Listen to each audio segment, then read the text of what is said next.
खबर हाथरस कांड से जुड़ी हुई। हाथरस कांड में दंगों की साजिश को लेकर अहम खबर है। दावा किया जा रहा है कि हाथरस कांड में दंगा फैलाने के लिए 100 करोड़ से ज्यादा की फंडिंग की गई और बताया जा रहा है कि दंगों के लिए मॉरिशस से करीब 50 करोड़ की रकम भेजी गई और इस मामले की जांच कर रही साइबर सेल की टीम और पुलिस के हाथ कई अहम सुराग लगे हैं। आपको बता दें कि विदेशी फंडिंग को लेकर ईडी भी इस मामले में एक्शन ले सकती है। तो हाथरस केस में एक बड़ी साजिश का खुलासा हुआ है कि दंगे भड़काने के लिए फंडिंग की जा रही थी, पैसे पहुंचाए जा रहे थे और जांच टीम के हाथ कई अहम सुराग लगे हैं। मानस मेरे सहयोगी जुड़ रहे हैं इस पर ज्यादा अपडेट के साथ। मानस, क्या डिटेल्स मिली है, क्योंकि अब इसमें ईडी का रोल बहुत अहम हो जाएगा अगर विदेशी फंडिंग की बात सामने आ रही है तो।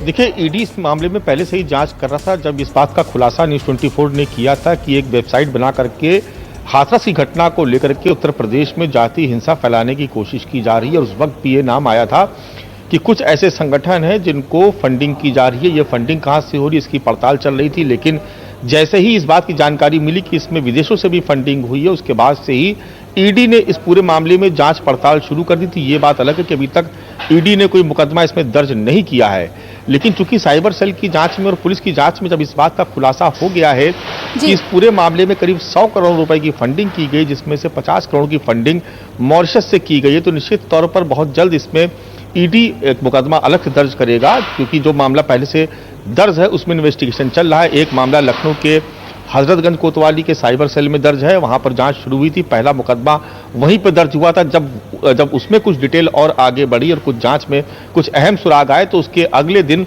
हाथरस में करीब 18 एफआईआर दर्ज हुई, जिसमें जातीय हिंसा फैलाने और वेबसाइट के जरिए भ्रामक सूचनाएं फैलाने और दंगे भड़काने के आरोप में, साजिश रचने के आरोप में मुकदमे दर्ज हुए थे।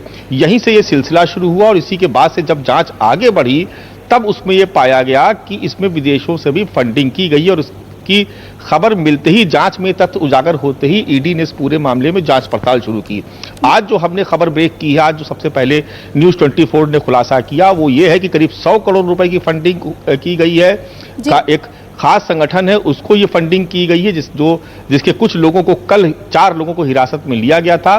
और इसके अलावा इसमें सबसे अहम ये है कि विदेशी फंडिंग का भी मामला सामने आ गया, यानी 50 करोड़ की फंडिंग मॉरिशस के जरिए हुई है। यानी अब इसमें ईडी बहुत जल्द कार्रवाई करेगा, बहुत जल्द इसमें मुकदमा दर्ज कर लिया जाएगा। आप बने रहिए हमारे साथ। और इस खबर पे दिल्ली में मेरे साथ प्रशांत देव भी मेरे सहयोगी जुड़ रहे हैं। प्रशांत, ये मामला अब बड़ा होता जा रहा है। हाथरस में दंगा फैलाने की साजिश हो रही थी और विदेशी फंडिंग की बात सामने आ रही है। ईडी क्या इस मामले को लेकर अब एक्शन में आ गई है?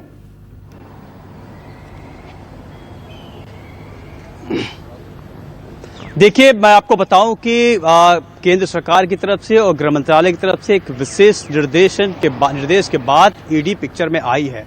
दरअसल में ये यूपी पुलिस ने जो रिपोर्ट दी है और जो हाथरस का कांड है वो महज सिर्फ एक पहलू है ईडी इन्वेस्टिगेशन में इसका, क्योंकि पीएफआई जो है वो सिर्फ हाथरस में नहीं, इसके पहले जो दिल्ली में दंगे हुए उसमें भी उसका हाथ आया।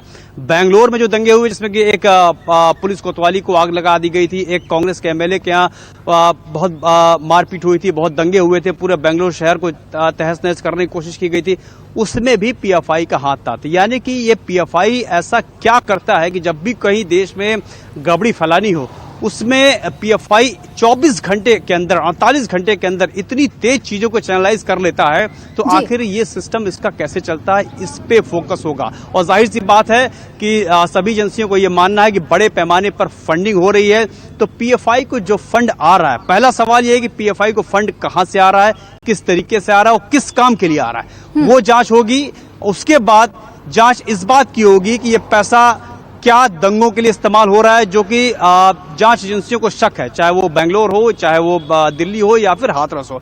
तो अब इसमें बड़ी कार्रवाई प्रवर्तन निदेशालय कर सकता है। जो जानकारी मिल रही है उसके मुताबिक जो डॉक्यूमेंट्स एग्जामिन हो रहे हैं उसमें हवाला कानून के तहत मुकदमा दर्ज किया जा सकता है प्रवर्तन निदेशालय द्वारा। और इसमें अब जो है पूरा नेटवर्क पीएफआई का रडार पे है और इसमें आने वाले समय में कई बड़ी गिरफ्तारियां भी हो सकती हैं, यानी कि बड़े खुलासे भी हो सकते हैं, क्योंकि इसमें एक बात यह भी माना जा रहा है कि बहुत से ऐसे राजनीतिक दल हैं जो डायरेक्टली इनडायरेक्टली पीएफआई को सपोर्ट कर रहे हैं, पीएफआई से जुड़े हुए हैं, लेकिन जो पुलिस की एजेंसियां हैं वो उनके पास सबूतों की कमी है, वो सबूत इकट्ठे नहीं कर पा रहे हैं। तो ऐसे में अब एक नेशनल इन्वेस्टिगेशन एजेंसी बिल्कुल। और इस नमस्कार, मैं हूं मानक गुप्ता। अगर आपको हमारा ये वीडियो पसंद आया हो तो इसे लाइक और शेयर जरूर करें, और हां, हमें सब्सक्राइब और फॉलो करना ना भूलें ताकि आप देश और दुनिया की कोई खबर मिस ना करें। तो जुड़े रहिए हमारे साथ और देखते रहिए न्यूज़ 24।